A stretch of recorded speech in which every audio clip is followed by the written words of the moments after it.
Hello and welcome to Mr. Randy's Wine and Spirits. I am Mr. Randy, and today we're doing another Final Pour episode. If you're new to the channel, hello, welcome, come on in. All my returning viewers, always good to see you. You know how we do, so let's finish this one off, shall we?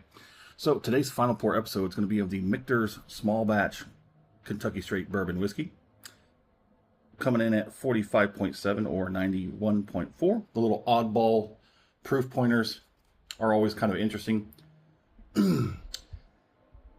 Let me know what you think in the comments. I've been pondering this as well for some time. Do you think, how accurate would you think 45.7 is? How accurate would you think 45% would be? Now, I imagine it's not extremely precise, but excuse me. Yeah. Let's just go ahead and find it. I was pretty sure there was going to be more, considerably more than a pour, but that's pushing like 2 ounces. Okay.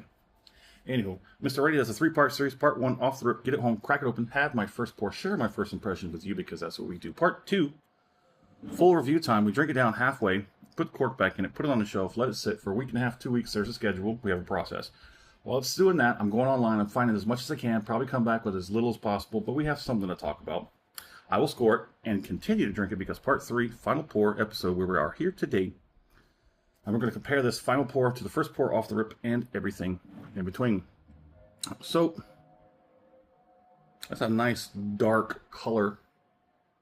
It's darker than a lot of some other ones. It is a little darker than most other ones. Ooh, it's still got a pretty good nose on it, that's for sure. Transparency coming in here. There were points in this bottle where it kind of rubbed me the wrong way. I do believe it was somewhere around here, and then somewhere around here. It's got swings, okay? It's got swings, and it's not very consistent as far as my experience goes on this bottle. On the nose, I'm definitely getting spice, oak. I'm trying to get to that pencil eraser. I don't think it's there anymore. I got some old musky wood, and that's the oak, but no pencil eraser. There might be a little bit of some of that spice might actually be like cinnamon. But let's go ahead and get this acclimation palating out of the way.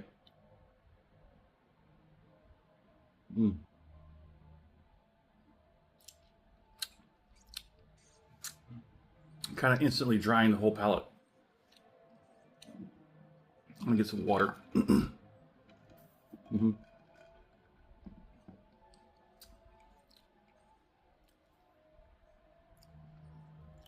I'm going to hold off just a moment.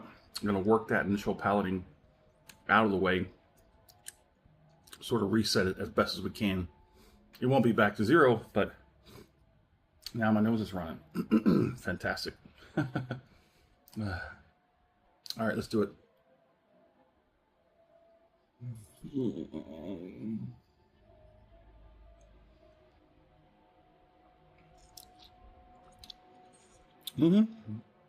It's still got good viscosity. Transfers well to the mouth. It's very interesting because the viscosity, it's got a little bit of oiliness. Still transfers well to the mouth. Flavor profile seems watered down, but it's still got presence. The spice is still all across the palate. Roof of the mouth, which is rare still, especially at a final pour. But yeah, everything else is pretty much watered down, relatively tame. The flavor profile is tame. The action you get off of it still kind of good. Now we went from the center of the mouth, the tongues, the roof of the mouth. We went to the sides. The cheeks are starting to come in and get a little nummy. We stretch them out a little bit, and it's crawling up into the gums. Yeah, my nose is starting to run. Thank you. Well, there's that, I guess, huh? If you liked the video, go ahead and hit that thumbs up button. If you haven't subscribed to the channel as of yet, go ahead and do that. That way, as soon as these videos get released, they come right to you. Starting to downshift on the channel. And we are pretty much at that point again where we are losing whiskey tubers. We've lost a few, not past, okay, they've burnt out or having issues. You know, life happens. I get that. It affects the things that you do in life. We've had a few whiskey tubers that have moved on, a few of them that have broken up, and other ones that are burnt out. I see signs in other whiskey tubers where they're coming up upon that wall, and sometimes that wall can be high enough you can't jump over it or can't go around it. It'll be a hurdle, and you can just jump over it. You can refresh yourself, and then, you know, maybe pivot, do something a little different. At some point, I imagine I too will have to pivot, because there's only so many bottles. After you get sort of further down this journey, you will be wanting to leave behind a lot of these lesser options and whatnot, and then you narrow that hallway yet further, and it just gets to a point where nothing's going to be good enough, and then you've find yourself not being able to enjoy it as much as you used to, and that's a shame. But let's go ahead and move on with this one. There's yeah, we'll do it.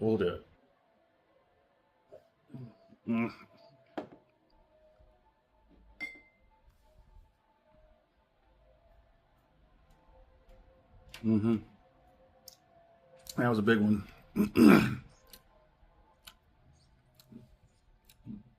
Initially a bunch of dryness, and you get like this very soft, very muted caramel oakiness with a little twinge of vanilla. I think the best part of that, this one, this off the final pour, would be that finish. The nose is pretty good. Palate is the finish, like I said, very soft, very mellow down caramel, oak, spice with a little bit of twinge of vanilla to offset, you know, that sort of rough harshness of the oaky spiciness. But everything on that palate and the flavor profile has definitely been turned down. Like I said earlier, there are varying parts during this process of this bottle. I was yay, and then nay, and then back to yay. And then now I'm just like, I would definitely look for that 10-year. I will definitely look for a 10-year. I understand it's not going to be easy to. It's kind of like is the cousin of Unobtainium, but we're going to look for it. I definitely will hunt that down, get me a Michter's 10. I actually enjoyed the unblended, the other version of this one, the unblended. I prefer that one much better than this one. At least it was very consistent. This one was not very consistent. This was a flip-flopper for me. We'll also have 2 more bottles I have to finish off that have the exact same profile, which makes me think it could be me, but I'm definitely not leaning that way. I'm thinking it changed between the processing. I think the majority was going to be the bottle or the libation in the bottle. I think I got 2 more whiskeys, and it's bourbons. I'll just be straightforward. It's 2 other bourbons that have been flip-flopping back and forth. But yeah, there it is. In the comment section, we'd love to know where you're at, what you're currently drinking, what's going on in the world of libations around you. Have you had a Michter's? Which one have you had? Let's talk about it in the comment section. And as always, thanks for stopping by here at Mr. Randy's Wine and Spirits. I'd have to say at times it was a good one. At times.